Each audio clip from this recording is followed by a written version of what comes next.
Alright guys, here's a little short tip that came from the barn build that I did a little while ago. For this part of the build, I was putting in the fence posts and I had to secure the little string fence gate thing to the back of the barn with some little eye hooks.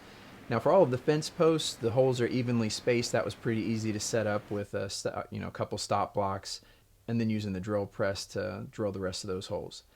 To transfer those holes to the side of the barn where the eye hooks were going to go into, I grabbed a little piece of scrap, stuck it up next to where the holes were on the fence posts, and then pushed a little piece of sharpened, I don't know what this was, it might have even been like an old coat hanger or something, kind of like an awl, to make little marks on this little scrap.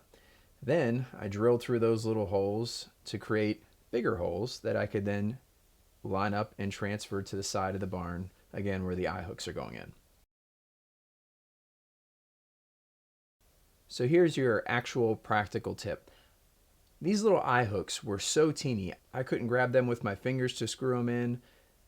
The threads on the screw were actually so small that even using a finish nail to try and pre-drill a hole was too big.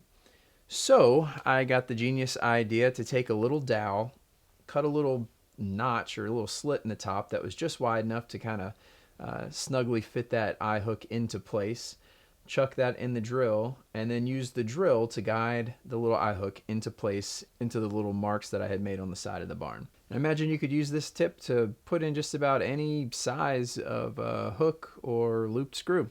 Don't forget to like and subscribe, and I'll see you in the next one.